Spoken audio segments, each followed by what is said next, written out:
Hi, I'm Trevor Hall, the founder of Comeback. Welcome to the Recovery Room, where we talk about sport, psychology, injury recovery, and a bit of everything.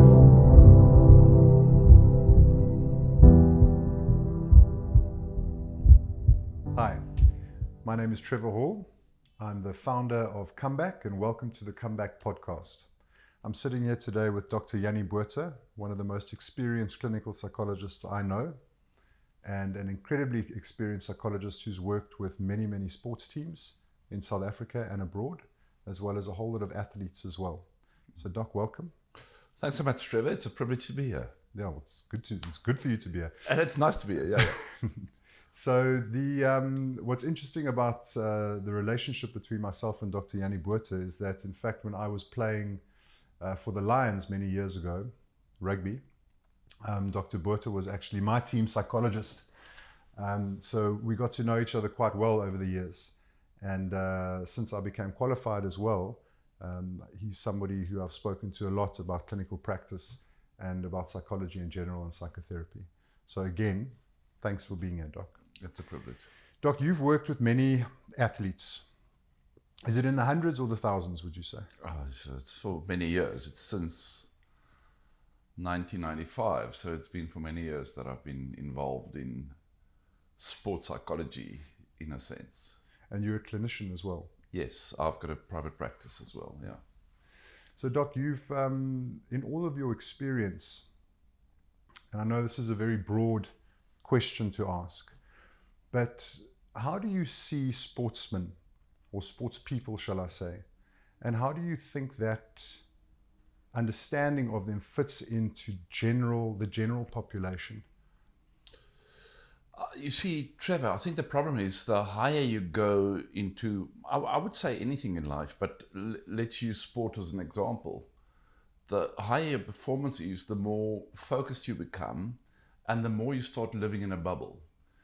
For me, that's when you lose balance. A lot of people, I think the biggest word in life is the word balance. If you can understand balance, you understand life.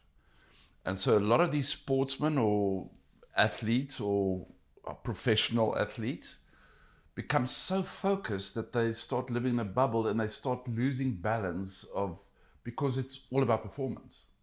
Everything is about, I must perform, and then they lose balance even of themselves sometimes. So how do you work with sports people like this? Well, the biggest thing is to help them understand that life is more than just what they're busy doing and more than this performance, and especially in sports where they can get injuries. Because once you have an injury, suddenly the performance is not there anymore, and now you start doubting your life almost. Right, exactly. And that creates quite a lot of anxiety with people, and it creates quite a lot of different stuff with people with saying, what now and how and then? Yeah.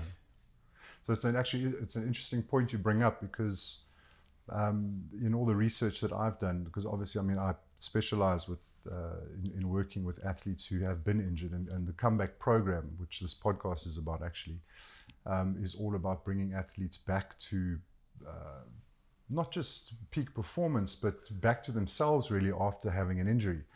In doing all the research and coming up with this program, or at least the basics, the foundations of the program, looking at the research, it became very clear that stress and mental distress in the sporting community, the athletic population, is triggered primarily through injury. Yeah. So the second and third triggers down the ladder or the hierarchy of triggers, if you want to put it that way, for mental distress and mental illness in the sporting population globally, would be performance, and then what was the third one? Relationship issues. Yeah. But injury in this population is by far the strongest trigger for actually pathology, stress, mental distress, and then pathology.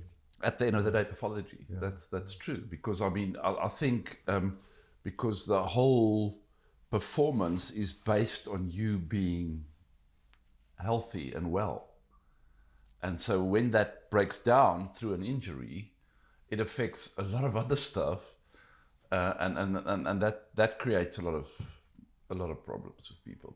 And when it goes to the second and third, which is performance and relationships, it affects those even more, because now suddenly this is a different person, because this person's now injured and he's not performing the way he should be performing. So he's got a different mindset.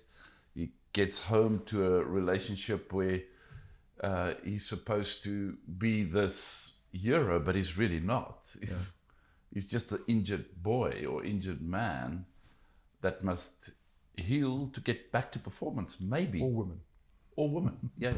Person. Yeah. So, Doc, we've got, I mean, also looking at the latest statistics and whatnot, which I do from time to time, and I know that you do too, we can see that we have a problem at the moment globally where people are talking about these issues of mental health. It's been sort of grouped into anything, anxiety, depression, any other type of pathology has been sort of grouped into this idea of mental health and mental distress, etc. And obviously the athletic population and community is not immune to any of this. How do you think injury is playing into this problem, and why isn't it being addressed? Well, I think we already discussed why it's not addressed. It's this whole performance. We have to perform. So when somebody's injured, you're out of the game, the next one's in, the performance must happen. So the focus is just on the performance. The focus is not on the person that's just got injured. He's just got to survive, come right, and do what he has to do. But I believe that the more we spend time on the injured person, getting him to his well-being again, the better performance we're going to get. But we are so focused, result-driven, that we just lose those people sometimes. So if you're working with, and you've worked with athletes and injured athletes, and if you're working with someone like this who's been at the top of their game, whether it's a golfer, I know you've worked with a lot of professional golfers through your time. Who have you worked with? You've worked with the Springbok rugby team, South African Sevens, Blue Bulls, Lions. That's it. And then that's teams, but individuals. I've worked with a lot of individual sportsmen. So say somebody, for example, in a team scenario, let's stick to team scenarios then. Somebody in a rugby team does their ACL and they're going to be out for 6 months to 9 months or whatnot. And they've been playing really, really well. They've been in the starting lineup. They've been performing, and they get this injury. How would you work with them, if I could ask you that? Well, firstly, I've had Springbok captains. Exactly that happened to them, and they'll be out. So what I always help them understand is, if you're 100% physically and you're 100% mentally, and you're performing at a high level, the moment you get injured, that goes to zero. Now, when that's at zero, 6 weeks later or 4 weeks later, you get an operation, and suddenly physically you are 5 steps ahead. Now you start rehab and you start growing for those 6 or 9 months. But because you're behind mentally, you sort of stay behind mentally. Now you get to a point where they say, okay, return to play. You are ready to get back on the field. Now that person, because he's behind mentally, he's got that fear of that injury again before he's on the field, before he even goes on the field.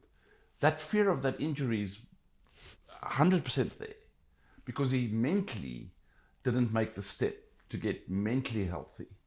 And I think that is where your program, and that is where this program, will really help athletes to, where they make that shift, they also make the mental shift, so that when they get to 100%, they're 100% on both levels again. Because I believe that is the biggest problem, because they will run on the field with that fear of that injury, and what happens to you again? You get injured. You get re-injured, yeah. You get re-injured. I was looking at some papers on stress the other day, and how stress affects the healing cycle, the recovery cycle and whatnot. And it's quite interesting that, you can't, there's no personality structure, for example. I'm going to digress a little bit. Yeah. There's no personality structure that we can say will definitely be more prone to injuries and re-injury after recovery. Yeah. But we can say that people who suffer or live with high levels of stress are more prone to injury and re-injury after they've recovered. And one of the papers that I was looking at was saying this thing that the same thing, and was saying that although the actual personality profile, who you can't say someone with a, I don't know, I can't think off the top of my feet at the moment, but what personality profile would you be able to put into a box for us? A high detailed orientated A high detailed orientated person, they're not going to be more prone to injury. But somebody who scores high on trait neuroticism, for example, would be more prone to stress, and if triggered into stress, would then become vulnerable to injury and re-injury. That's very true. And one of the issues that I've seen with the people who are the athletes who I've worked with is that if that stress cycle is not addressed in some way, shape or form in their recovery in the rehab process, they carry that stress, and that's the fear that you're talking about. That's exactly it. Because they haven't processed actually what happened to them beforehand. They haven't understood what the stress is actually trying to tell them. And they carry that into their into play again. And they're vulnerable, and they normally do. They normally do get re-injured. The re-injury rate really is true. very high. So how would you work with somebody who's fearful of getting re-injured again? Well, that's the point. That's why I believe a program like this is so helpful, because you have to start working with them at the point of injury. And a lot of people, I don't see you for the first 3 months of your rehab. So you've been rehabbing for 3 months, then I see you for the first time. And I believe that is the problem.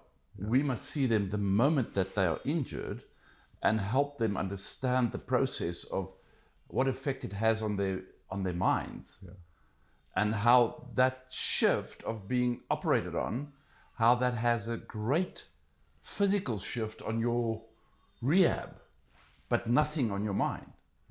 So we need to get them there, because I believe it also helps to understand, and that's why it's helpful to work with these athletes even before they're injured, while they're still healthy, is to help them understand there's only two foundations.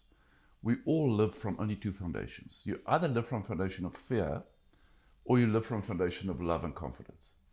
And people that live from love and confidence give themselves, so there's no fear involved, because whatever happens here, I'm okay with my foundation.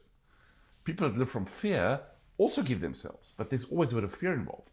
What if it works out, I'm fine, but if it doesn't, I'm in trouble. So if people live from this foundation, they run on the field with this foundation saying, if it works out, brilliant. If it doesn't, I'm in trouble. This person says, if it works out or not, I'm okay. And that's why it's so good to be able to understand the athlete even before they're injured, because when they are injured now, you already know how to work with them. And that's why I believe a lot of people who don't understand the job of a psychologist in a sports team is because they don't understand that relationship you have with that person helps you when they're injured. You already have a foundation to work with this person. And so those relationships, I believe, are important. It's something that gets missed all the time, in my opinion, working in the sporting community, in the sporting population, especially in teams as well. That need for relationship building and some sort of connection between those hierarchies of administrators, coaches, teams, so true, etc., etc. Yeah, they're missing out on that. And the strive, as you said earlier, the striving towards performance, which is a kind of, you're looking at just the top end of the pyramid, as it were. There are all of these things, and actually opportunities that you miss to create those strong bonds between team members and coaches, etc., by not looking at actually what builds relationships. And the injury cycle actually, in my opinion, it brings it out, because I've seen in teams. I worked with a professional team, as you know, in 2019, and up in Johannesburg, and my whole approach was to create connection between players. Yeah. That relationships. was it. Just relationships. Yeah. And the coaches, etc., would often ask me performance-orientated questions, and I would say, "Well, listen, that's your domain. I'm not the coach. Yeah. I'm the psychologist. Yeah. I'm here to hold and support the relationships and the connections within these teams, and the mental health of these teams, of the people within the teams, including the coaches." And when I was working with this team, I created what that group therapy approach for the injured players called the Recovery Mastery Group. Wow. And we co-authored that paper on it. Yes. If you remember. And I was explaining to the coaches why it was so important, because the injury group can have such a strong effect on the players who are actually playing, that there needed to be some sort of holding or container for these players, so that the interactions with the rest of the team would be positive and not negative. And you know this. I mean, when somebody's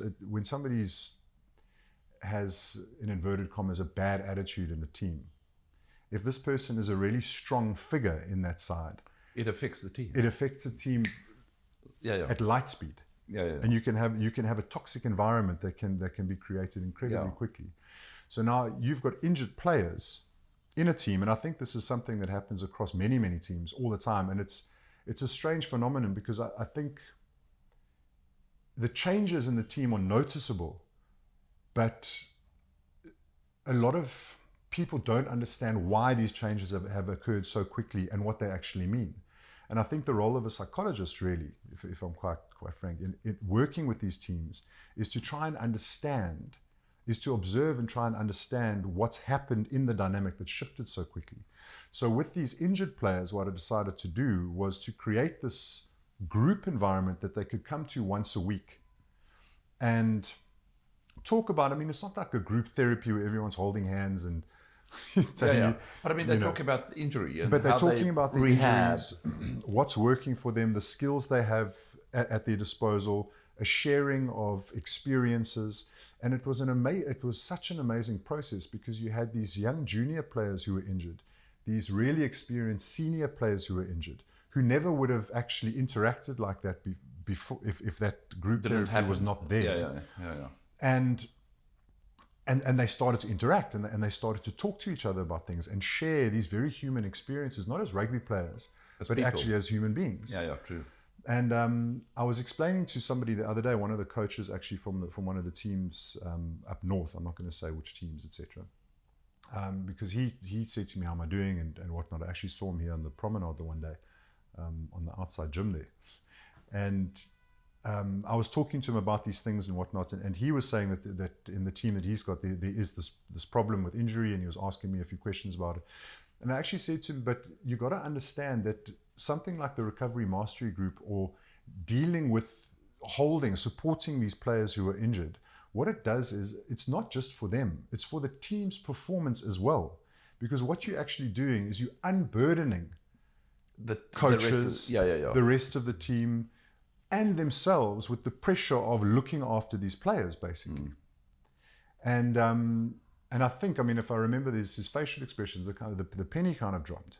That it is essentially a performance-related thing, but it's got nothing to do with the actual performance. It's got to do with the human connections underneath all of it. That's very true. And it's a difficult thing to get guys buy-in with this stuff, from a mental health perspective, if I'm actually thinking about it that way.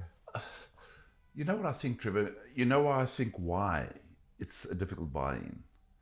It's because even the psychologists get sucked into performance. Yeah.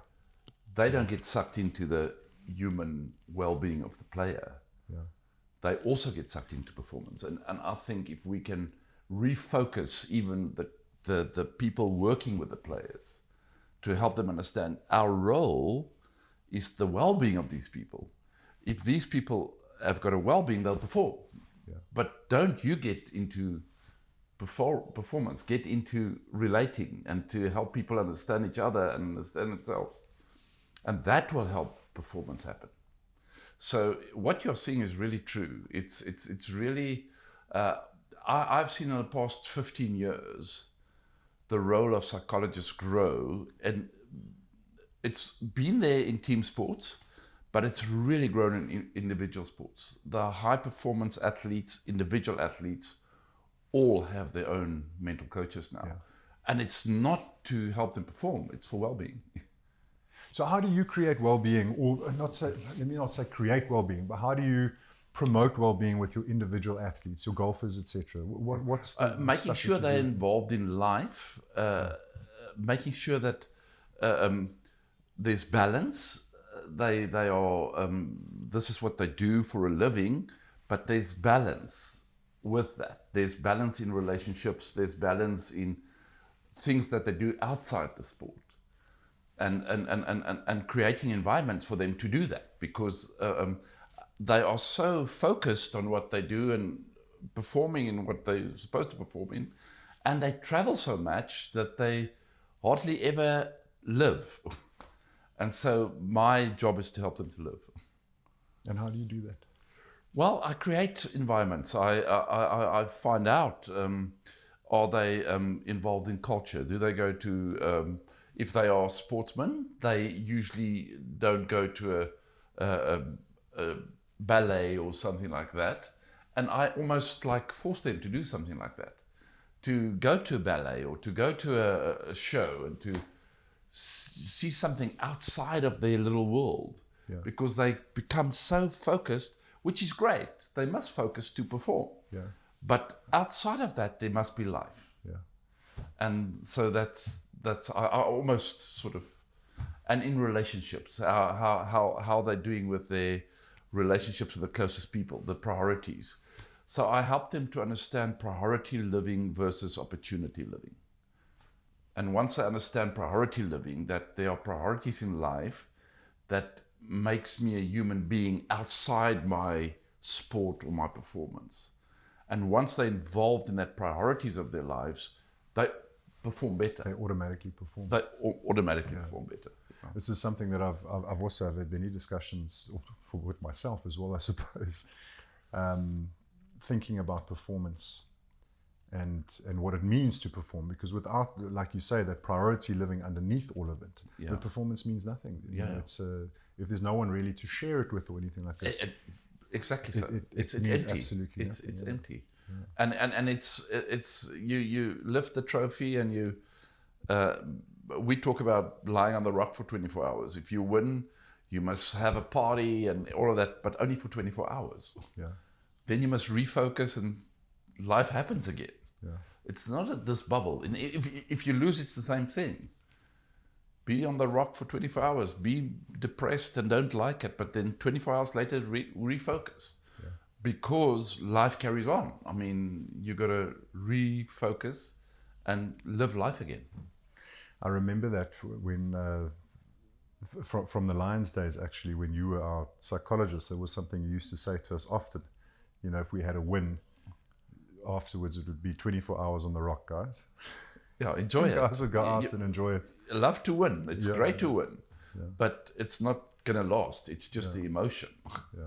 And the same thing if we lost. And the same thing if you lose. Yeah. It's an emotion. It's a sad emotion, but you've got to get over that and refocus. And that's where priority living helps you, because you're going to do something else tomorrow in your priorities that's not part of your sport that shifts your focus.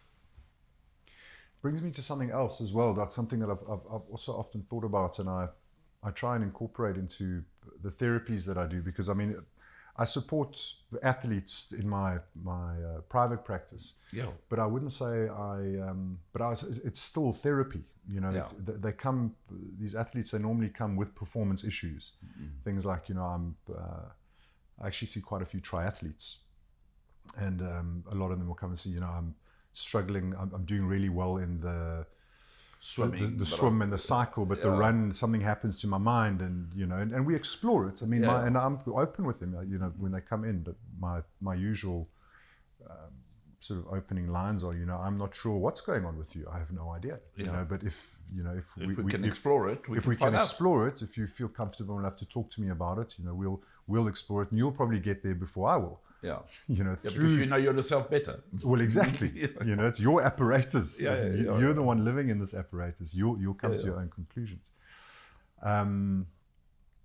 But in these explorations, I quite often see that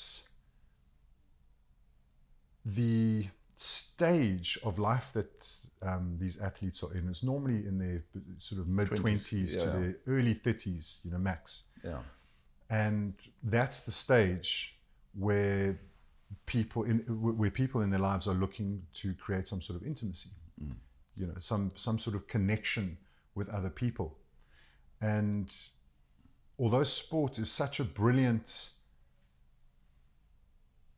mechanism for people to express themselves physically and to push themselves physically and to strive and to set goals and to actualize themselves in so many ways, but normally physically, like you say, that priority living can be something that is so easily swept to the side. And the person, the athlete, can become hyper-focused on just what they're doing. So relationships outside of that sphere just kind of fall by the wayside. Yeah. And I've seen, I suppose even with myself to a certain extent, through professional rugby and after professional rugby. We can talk about that if you like in a minute too. Not too much about you, bro. But you see how these athletes, when they come out of their sport, how they battle to fit back into normal priority living, into normal life, and form relationships and that intimacy that can come with those deep connections. That is so true. And that is exactly, I think, the role we have if we in sports psychology. Is the role we have is to really keep on helping them understand life as a whole, not life as a sport, but life as a whole, and that gives great.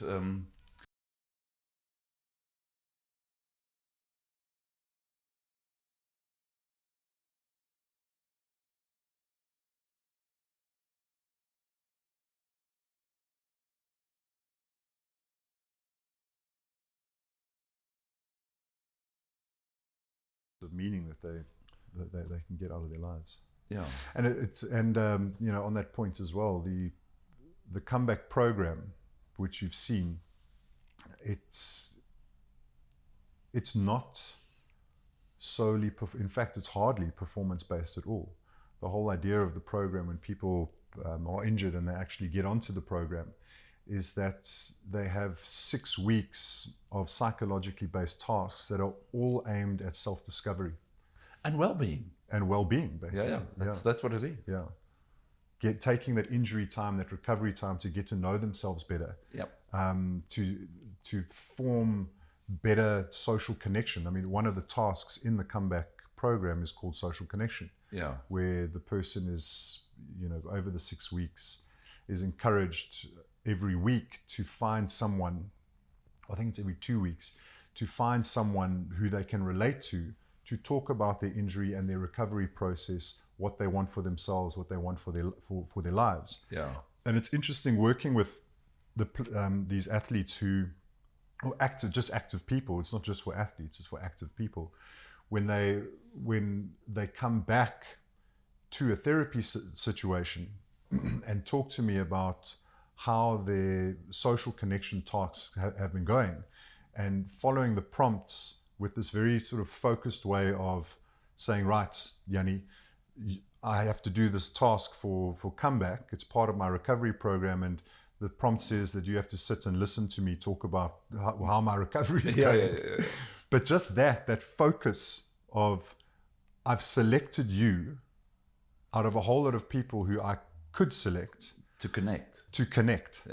And I've told you what I want, which is for you to sit and listen while I express to you what it is that I'm going through, I have gone through, or what I want for myself.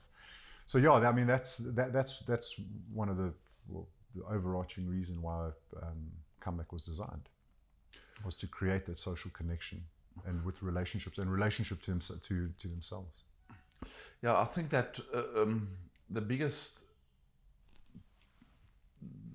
find in that comeback is actually finding yourself, relating to yourself, because you find that people relate on three levels. They relate spiritually, they relate emotionally, and they relate physically. And some people, when they sort of find themselves, you will find that they, on the physical level, they're fine. On the spiritual level, even they're fine. But on an emotional level, people don't want to deal with themselves.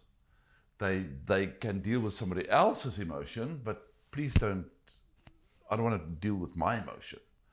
And this comeback helps them to almost come out of that and deal with their own emotion and talk about their own emotion. Why do you think that is so common with sports people? Because that's something that I've noticed as well in my practice, and again also with myself coming out of professional sport, is that it took me quite a few years actually to I almost had to rewind the tape back to, you know, pre-professional sport to kind of re-understand what all of these emotions mean. Because there was, if I remember correctly, I mean, it was basically, I was just running on anxiety, stress, and anger.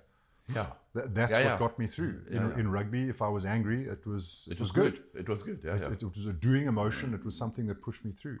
But things like sadness and, you know, like true joy and these things, they were emotions that were almost foreign to me in a lot of ways. That serendipitously, you know, perhaps pushed me even to become a therapist. I'm not too sure, but that's a discussion for another day. Yeah. But I've seen the same pattern with so many professional sports people, and even people who are really driven, who are just active people. There's this difficulty in understanding their emotional selves. Yeah, I think I like to talk about the bubble, because when you're in this bubble and you're performing, I think the media sometimes creates somebody. I've worked with some of our top sportsmen in this country, and what the media created for them to be is they're becoming such superheroes that they are not allowed to have this emotion. They must always be the same. There's no Cowboys don't cry, there's none of that, because they are these heroes. And I think that's what happens. I think sometimes the media creates, or people creates, a person that's not real. Well, this is it. There's an unrealness to it. It's an unrealness. It's not who you are. And that takes its toll. You know, it takes its toll to the point of you know, I risk to say pathological anxiety. You know, and that can go to extremes of murder. It can go to extremes of suicide. It can get to extremes. Yeah. It's something that really needs to be looked at, and you know, need to be addressed. Yeah. And like I said, the injury space is such an untapped environment to be able to take advantage of the time that people are not training and not looking at performance to actually get to know themselves. Yeah, and again, that's one of the reasons why the comeback program is designed in the way it's designed, because it's, like you said, it's designed to create some sort of self-awareness that the person might not have had before. That's so true, Trevor. And sometimes, and that's why the group is so important. Yeah. Because some people will be in rehab for 9 months, some 6 months, some 3 months. But everyone in its stage will get something from that. Exactly. And that's helpful. That's so helpful, because if you're in the race, there's no turning around. There's no turning back. There's no stopping. You got to go, and you got to perform. Yeah. Where when you're in an injury, you've taken out of the race, and now you can sit and Be aware. Well, you're confronted basically. You're as well. confronted. You know, you're injured. Suddenly, you're not You're playing not that anymore. person. You're not. Yeah. You're not doing the stuff that You're you not would, that you're hero. Not, exactly. Yeah. So you're confronted with your, to get too philosophical about, but your own mortality. You know, you're confronted with, who am I? What am I doing here? What's, you know, what do I want for myself? Yeah. How far can I push? Am I going to get right again? Am I not going to get right? Yeah. What's the process of it? What's my relationship with my teammates? What's the relationship with my coaches? All of these things. I've just had a player about 2 weeks ago who came and saw me, and he's deciding on a career ender, but he's 24 years old. Sure. So he hasn't even really got to the climax of his career, but he's so fearful of what happens if he gets re-injured, what's the next step, how can I go about it. So he first wants to almost career ender, go study something. He is busy studying. He's almost finished with his studies. That's very helpful, because some of these sportsmen don't study anything, and they just hope that this will take them for life. Yeah. And so this chap is talking about career ending, and I was just trying to just leave it out there for him to realize that if you do that now, how would you feel 10 years from now? Would you feel, did I give it everything? Did I, you know, that whole question about, am I really done? Yeah. And that's why a lot of people find it so difficult to also know when it's done. It's difficult to get that line, when am I done? And for this chap, he just phoned me about 3 days ago and said to me, he's changed his mind. He's going to go full out for the next 5 years and see what happens from that. Is he recoverable? Yes, he just had a shoulder injury, and he should be fine. That's amazing, though.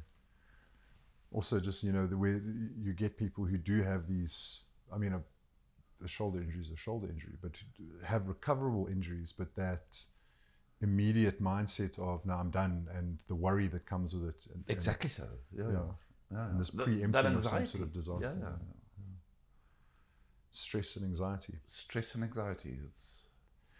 The whole thing is, I mean, if you can keep your stress levels at a minimum through your injury recovery process, you actually recover a lot better. And quicker. And faster and more efficiently. Yeah. You know, you process what's actually happened to you. But I think this is what this comeback program is really helpful for. Yeah. Well, it's designed that way. I mean, the meditations, the visualizations, the mindfulness practices, even the social connection tasks are all designed to reduce stress. I mean, if you've got, there are loads of studies on this, that if people who feel socially supported are, I don't know what the percentage are, but a lot more resilient to things like stress and mental distress compared to those who don't. Exactly so. You know, exactly so. It's something that just needs to be promoted, encouraged. And I think it's a place where we need to get our sports psychologists to understand that let the coach worry about performance, you worry about well-being.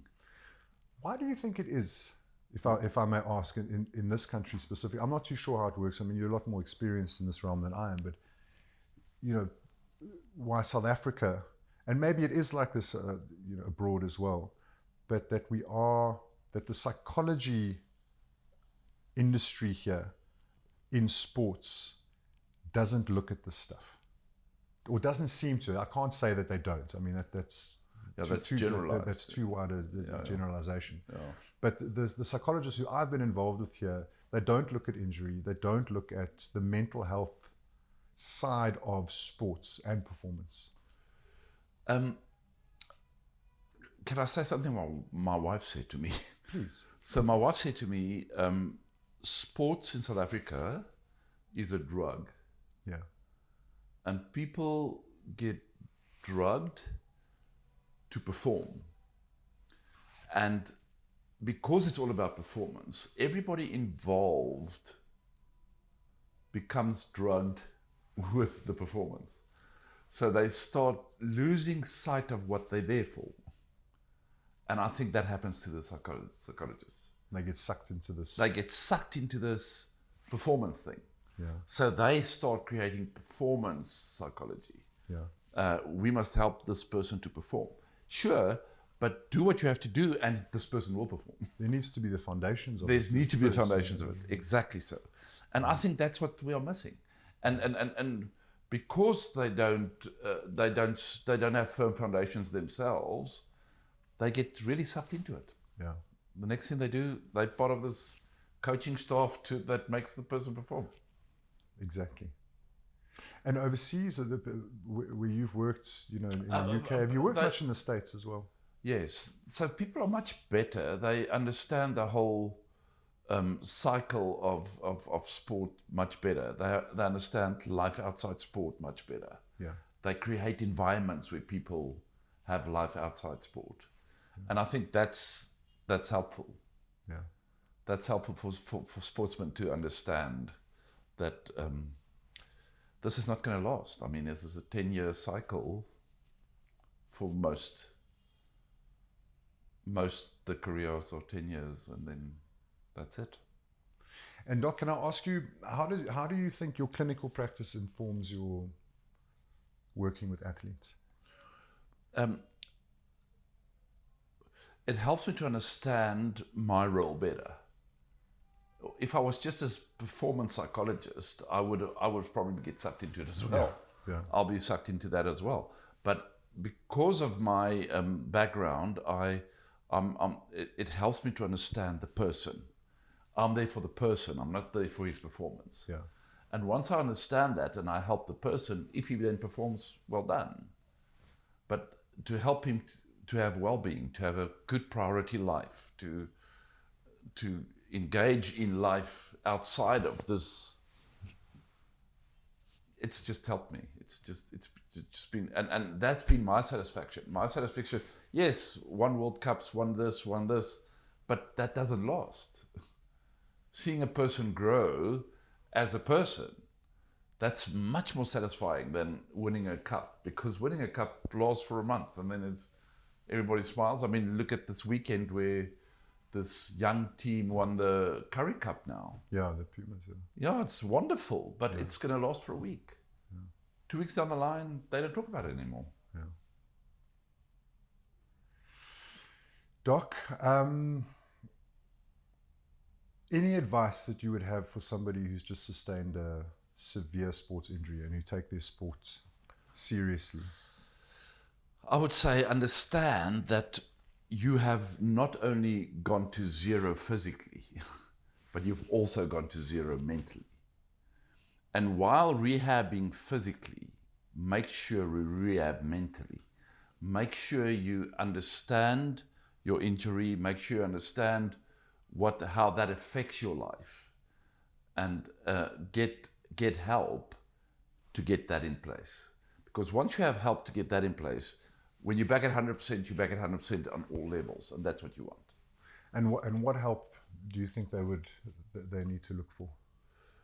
Well, they need to look for people that can help them understand their injury in the first place, and that sometimes it could be your physio, it could be your doctor, it could be anybody, but help understand your injury, help understand how this time you have can really be constructive mentally, not physically.